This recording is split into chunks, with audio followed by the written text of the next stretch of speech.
ഗണപതയേ നമഃ. അവിഘ്നമസ്തു. നക്ഷത്രജാലത്തിലേക്ക് പ്രിയപ്പെട്ടവരെ സ്വാഗതം ചെയ്യുന്നു. ഞാനിപ്പോൾ പറഞ്ഞുകൊണ്ടിരിക്കുന്നത് നമുക്ക് 27 നാളുകൾക്ക് 2025 ഒരു നക്ഷത്രങ്ങൾക്ക് സംഭവിക്കുന്ന മാറ്റങ്ങൾ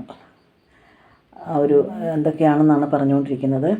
ഇന്ന് നമ്മൾ പൂയം നക്ഷത്രത്തെക്കുറിച്ചാണ് പറയുന്നത്. ഒരു കാര്യം പറഞ്ഞുകൊള്ളട്ടെ, ആദ്യമായിട്ട് ചാനൽ കാണുന്നവരുണ്ടെങ്കിലോ സബ്സ്ക്രൈബ് ചെയ്യാത്തവരുണ്ടെങ്കിലോ ഒന്ന് സബ്സ്ക്രൈബ് ചെയ്യുക.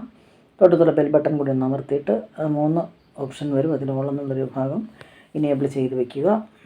പുതിയ വീഡിയോയൊക്കെ നിങ്ങൾക്ക് ലഭിക്കുന്നതിന് വേണ്ടിയിട്ടാണ് പറയുന്നത്. പൂയം നക്ഷത്രക്കാർ തുറന്ന മനസ്സോടെ ആരുടെയും പ്രശ്നങ്ങളിൽ ഇടപെടുന്ന ഒരു വ്യക്തിത്വമാണ് ഇവരുടേത്. അതുകൊണ്ട് തന്നെ നല്ലതുപോലെ വിശ്വസിക്കാൻ കഴിയും അവരെ നമുക്ക് നന്നായിട്ട് വിശ്വസിക്കാൻ കഴിയും. സുഹൃത്തുക്കൾക്കോ ബന്ധുക്കൾക്കോ ഒരു പ്രശ്നമുണ്ടായാൽ അതുമല്ല പരിചിതർക്ക് ഒരു പ്രശ്നമുണ്ടായാൽ അല്ലെങ്കിൽ തന്നെ അപരിചിതർക്കൊരു പ്രശ്നമുണ്ടായാൽ അതിലിടപെടുകയും അവരെ സഹായിക്കുകയും ചെയ്യുന്ന ഒരു സ്വഭാവ രീതി ഇവർക്കുണ്ട്, ഈ ഒരു നാളുകാർക്കുണ്ട്.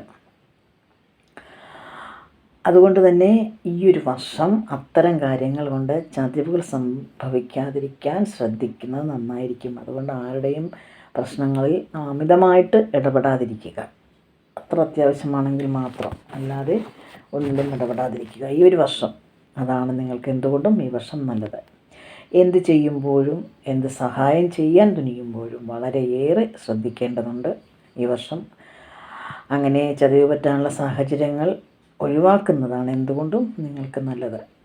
ഇടയ്ക്കിടെ മാറുന്ന ഒരു സ്വഭാവ രീതിയും നിങ്ങളിലുണ്ടാകും. ചിലപ്പോൾ ഒരു കാര്യം പറഞ്ഞിട്ട് പെട്ടെന്ന് അതിൽ നിന്ന് തെന്നി മാറുന്ന ഒരു രീതി, ആ സ്വഭാവം മാറ്റുന്നതാണ് എന്തുകൊണ്ടും ഈ വർഷം നിങ്ങൾക്ക് നല്ലത്. എന്ത് തീരുമാനമെടുത്താലും അതിൽ തന്നെ ഉറച്ചു നിൽക്കുക. അതിപ്പോൾ തല പോകുമെന്ന് പറഞ്ഞാൽ കൂടി നമ്മൾ എടുക്കുന്ന തീരുമാനത്തിൽ ഉറച്ചു നിൽക്കുക. ആലോചിച്ചതിന് ശേഷം തീരുമാനം എടുക്കുക, ആ തീരുമാനത്തിൽ ഉറച്ചു നിൽക്കുക എന്ത് സംഭവിച്ചാലും.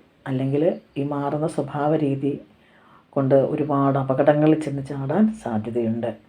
ഏതൊരു കാര്യത്തിലും ഉറച്ചു നിന്ന് മുന്നോട്ട് പോകുന്നതാണ് ഈ 2025 നിങ്ങൾക്ക് നല്ലത്. നല്ല കഴിവുള്ളൊരു വ്യക്തിത്വമാണ് നിങ്ങൾക്കുള്ളത്. പക്ഷെ ആ കഴിവ് നിങ്ങൾക്ക് പൂർണ്ണമായിട്ട് പ്രകടിപ്പിക്കാൻ ചിലപ്പോൾ പുറത്ത് കൊണ്ട് നിങ്ങൾക്ക് സാധിച്ചെന്ന് വരാറില്ല.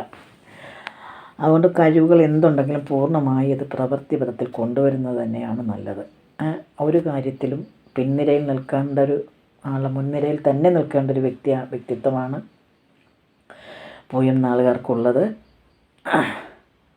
അതിനുള്ള കഴിവ് നിങ്ങൾക്കുണ്ട്. ചെറിയ വിഷമങ്ങളെ വലുതാക്കി കാണാതിരിക്കുക, പ്രകോപനമുണ്ടായതിനിടയുള്ള തരത്തിൽ സംസാരിക്കാതെ ഇരിക്കുക. അതാണ് ഈ വർഷം എന്തുകൊണ്ടും നിങ്ങൾക്ക് നല്ലത്. അപ്പോൾ ഇതൊക്കെയാണ് നാളുകാരുടെ കാര്യങ്ങൾ. മറ്റൊരു വീഡിയോയുമായി കാണുന്നവരെ എല്ലാവർക്കും നന്ദി, നമസ്കാരം.